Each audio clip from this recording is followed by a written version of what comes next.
Today, nearly 60 white South Africans were admitted into the United States. It's part of President Donald Trump's resettlement program for white Afrikaners, largely descendants of Dutch and French colonial settlers in South Africa.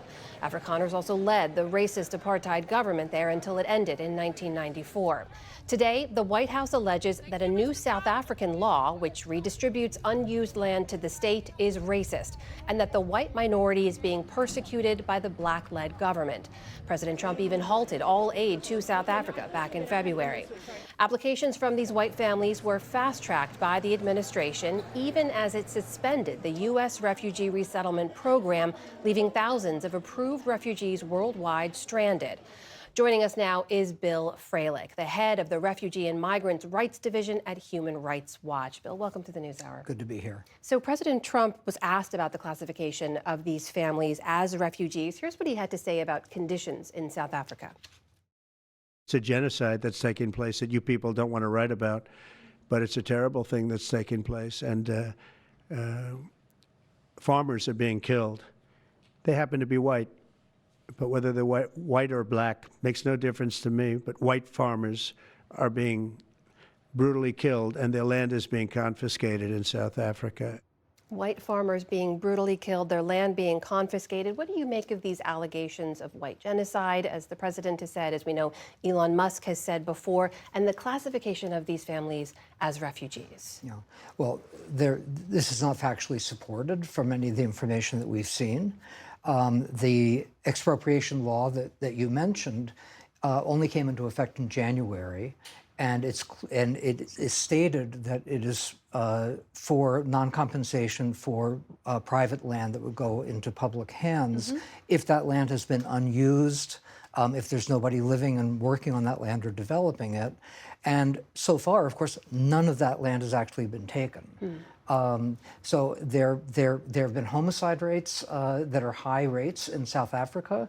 I think it was like 13,000 in 2023, but only single digits were farmers that were killed. Now, you don't want anyone to be killed, and I don't want to disparage any one person's story, but we don't have the phenomenon of people fleeing the country as we do with refugees all over the world. There are about 38 million refugees in the world who, by definition, are people who've crossed an international border because they're fleeing persecution, they're fleeing war, they're fleeing conflict. And there are no Afrikaner refugee camps. The UN High Commissioner for Refugees didn't refer any South Africans of any background, of any race, of any language for resettlement in the last year. So this is something really new and different from anything we've seen. And the families who arrived today were approved in a few months' time. We understand they were flown over on a State Department chartered flight. Is that the usual process for refugee resettlement? No, I mean, you often have refugees that have spent years and years in refugee camps, and then out of the millions of refugees in the world, less than 1% are ever even referred for third country resettlement. They have exhaustive vetting, security screening, health screening, screening to make sure that they actually do have a well-founded fear of being persecuted. And they usually are people that have great difficulties in the country of first asylum. They're people that have difficulties in the refugee camps in which they're living. Maybe they're being persecuted in the country of first arrival as well. So these are circumstances that you would assess on a case-by-case basis. And that takes a long period of time to do. This was done in 3 months, and these are people that came directly from their country of origin. They were not people that were living in refugee camps. They were not people that were vetted by the UN Refugee Agency or referred to the United States in the normal way.